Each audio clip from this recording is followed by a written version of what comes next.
तुम ये वीडियो तब देख रहे हो जब तुम्हारे दिमाग के अंदर एक सवाल ऑलरेडी चल रहा है। लोग मुझे सीरियसली क्यों नहीं लेते?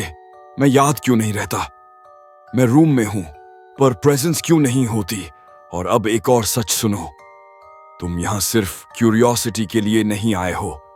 तुम यहां आए हो कंट्रोल समझने, अटेंशन का, इमोशंस का और हां, ऑब्सेशन का। इस वीडियो के एंड तक तुम सिर्फ समझोगे नहीं, तुम महसूस करोगे कि पावर का मतलब क्या होता है। वार्निंग, ये ट्रिक्स डेंजरस हैं। गलत जगह यूज हुई तो तुम विलन बन सकते हो, इसलिए टाइटल में लिखा है यूज वाइजली। अगर तुमने एंड से पहले वीडियो छोड़ दिया तो मैं गारंटी देता हूं तुम वहीं रह जाओगे जहां आज हो। और हां, मैं एक चैलेंज दूंगा बीच वीडियो में जो सिर्फ स्ट्रॉन्ग माइंडसेट वाले लोग कंप्लीट कर पाएंगे। अगर तुम रेडी हो अपनी पर्सनालिटी को अपग्रेड करने के लिए तो वीडियो को अभी लाइक करो, क्योंकि जो लोग एक्शन नहीं लेते उनके साथ ये वीडियो काम भी नहीं करती। Point 1, emotional scarcity. जो चीज आसानी से मिल जाती है उसकी वैल्यू 0 होती है। ये लाइन तुमने सुनी होगी पर कभी सही से समझी नहीं होगी। इमोशनल स्कैर्सिटी का मतलब है तुम अवेलेबल हो पर प्रिडिक्टेबल नहीं। प्रॉब्लम क्या होती है? तुम रिप्लाई फास्ट कर देते हो, तुम हमेशा हाँ बोल देते हो, तुम अपनी फीलिंग्स जल्दी दिखा देते हो और फिर क्या होता यह है, सामने वाला इमोशनली लेजी हो जाता है। स्कैर्सिटी का गेम यहीं से स्टार्ट होता है। तुम थोड़ा पीछे हटते हो, तुम हर मैसेज का रिप्लाई नहीं देते, तुम हर बार इनिशिएट नहीं करते। और यहां एक डार्क ट्रूथ है, ह्यूमन ब्रेन लॉस से ज्यादा रिएक्ट करता है, गेन से नहीं।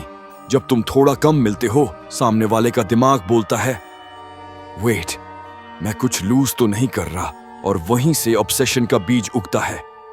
इंपॉर्टेंट बात, ये गोस्टिंग नहीं है, ये कंट्रोल्ड प्रेजेंस है। तुम जब आते हो इंपैक्ट होता है, और जब नहीं होते तुम्हारी कमी महसूस होती है। चैलेंज 1, इस वीडियो के बाद 24 आवर्स के लिए किसी को एक्स्ट्रा एक्सप्लेन मत करो, ना अपनी फीलिंग्स, ना अपनी अवेलेबिलिटी, सिर्फ ऑब्जर्व करो। कौन तुम्हारी तरफ वापस खींचता है? अगर तुमने ये चैलेंज सीरियसली लिया, कमेंट में लिखो स्कैर्सिटी एक्टिवेटेड। पर सिर्फ लिखना नहीं, फील करना। और हां, अभी सिर्फ पहला पॉइंट था, अगला पॉइंट थोड़ा और डेंजरस है। Point 2, intermittent validation. अगर तुम चाहते हो कि कोई तुम्हारे बारे में सोचे जब तुम पास नहीं हो, तो तुम्हें एक चीज समझनी पड़ेगी, कंसिस्टेंट वैलिडेशन किल्स अट्रैक्शन। जब तुम हर बार तारीफ करते हो, जब तुम हर बार सपोर्ट देते हो, जब तुम हर बार यू आर अमेजिंग बोलते हो, तो दिमाग उसे बैकग्राउंड नॉइज बना देता है। इंटरमिटेंट वैलिडेशन का मतलब है कभी अप्रिशिएशन, कभी साइलेंस, कभी वार्मथ, कभी डिस्टेंस।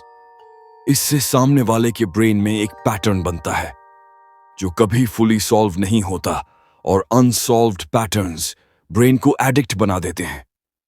तुम एक दिन बोलो तुम्हारी ये बात मुझे पसंद आई, और अगले दिन बिल्कुल नॉर्मल रहो, ना ज्यादा अटेंशन, ना ज्यादा कोल्डनेस, बस न्यूट्रल।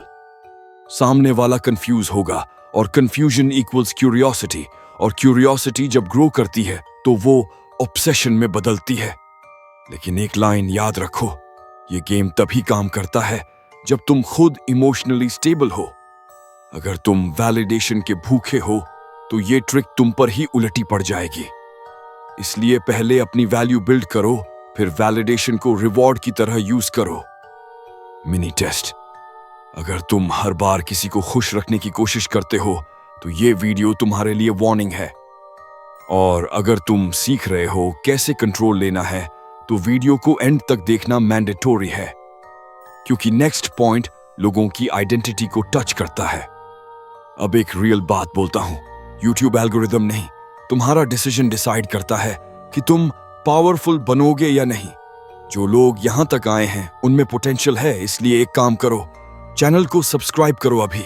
इसलिए नहीं कि मुझे सब्सक्राइबर चाहिए, बल्कि इसलिए क्योंकि तुम ऐसे कंटेंट के साथ रहना डिजर्व करते हो जो तुम्हें वीक नहीं, अवेयर बनाए। वीडियो का सेकंड हाफ ज्यादा डीप है, ज्यादा साइकोलॉजिकल है, और ऑनेस्टली सबके लिए नहीं है। अगर तुम इमोशनली इमेच्योर हो तो यहीं बंद कर दो, पर अगर तुम समझना चाहते हो कैसे लोग बिना बोले तुम्हारे ऑर्बिट में आते हैं तो रुको।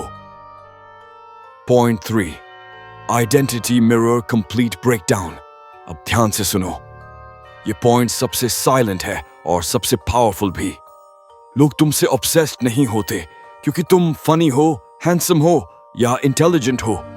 लोग ऑब्सेस्ड होते हैं क्योंकि तुम उनके अंदर के आइडेंटिटी गैप को टच कर देते हो। हर इंसान के दिमाग में 2 वर्जन्स होते हैं, करंट सेल्फ जो वो अब भी है, आइडियल सेल्फ जो वो बनना चाहता है। आइडेंटिटी मिरर का मतलब होता है तुम सामने वाले को ये फील करवाओ कि तुम्हारे साथ रहकर वो अपने आइडियल सेल्फ के करीब आ रहा है। तुम उनको चेंज नहीं करते, तुम उनको रिफ्लेक्ट करते हो। एग्जाम्पल समझो, अगर कोई खुद को स्ट्रांग दिखाना चाहता है, तुम उससे बोलते हो तुम प्रेशर में सरप्राइजिंगली काम रहते हो। अगर कोई खुद को मिसअंडरस्टूड फील करता है, मौजूद तुम बोलते हो लोग तुम्हें जल्दी जज कर लेते हैं, पर तुम डीपर हो। नोटिस किया, तुम प्रेज नहीं कर रहे, तुम आइडेंटिटी कंफर्म कर रहे हो। और जब कोई इंसान ये फील करता है कि ये बंदा मुझे समझता है, तो इमोशनल बॉन्डिंग ऑटोमेटिक हो जाती है। डार्क ट्रूथ, जिसने तुम्हारे थ्रू अपनी अच्छी इमेज देखी होती है, वो तुम्हें छोड़ नहीं पाता। इसलिए ये टेक्निक स्लोली यूज करो। जल्दी मिरर करोगे, फेक लगोगे। रूल, पहले ऑब्जर्व फिर रिफ्लेक्ट, कभी इन्वेंट मत करो। अगर तुमने किसी को उनके बारे में वो दिखा दिया जो वो खुद देखना चाहते हैं, तो तुम उनके दिमाग में जगह बना चुके हो, और जब जगह बन जाती है तो ऑब्सेशन बस टाइम लेता है। Point 4, strategic silence. सबसे ज्यादा लोग यही गलती करते हैं। वो सोचते हैं बात बंद कर दी तो इंटरेस्ट खत्म हो जाएगा। रियलिटी उल्टी है। साइलेंस जब सही जगह यूज होता है तो वो नॉइज से ज्यादा लाउड होता है। स्ट्रैटेजिक साइलेंस का मतलब है रिएक्शन को डिले करना।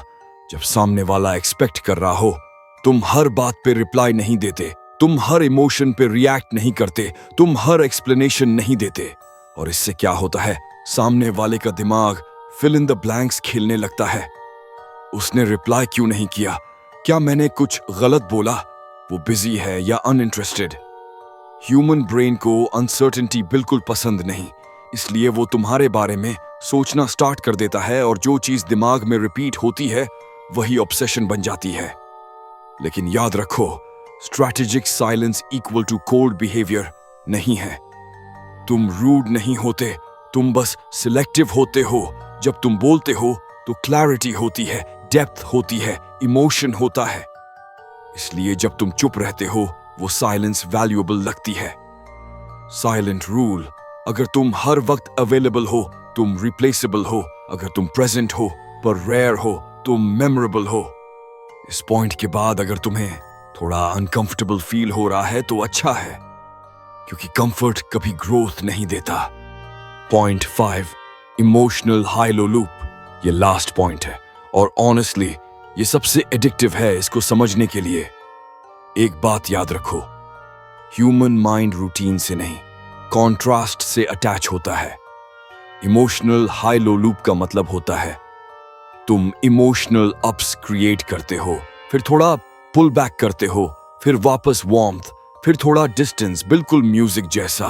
सिर्फ हाई नोट्स होंगे तो सॉन्ग बोरिंग हो जाएगा। तुम कभी डीप कॉन्वर्सेशन करो, कभी हंसी मजाक, कभी सीरियस साइलेंस। इससे सामने वाला इमोशनली रेगुलेट नहीं कर पाता, और जब रेगुलेशन ब्रेक होता है, अटैचमेंट स्ट्रांग हो चुके। इंपॉर्टेंट वार्निंग, ये टेक्निक सिर्फ तब यूज करो जब तुम कंट्रोल में हो। अगर तुम खुद इमोशनली अनस्टेबल हो तो ये लूप तुम्हें ही कंज्यूम कर लेगा।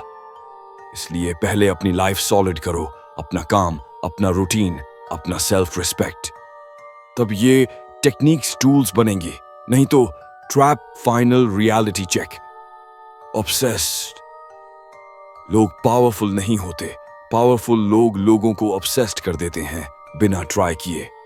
अब एक लास्ट बात, बिल्कुल ऑनेस्ट, अगर तुमने ये वीडियो सिर्फ ट्रिक्स के लिए देखी तो तुम कुछ टाइम के लिए ही पावरफुल रहोगे।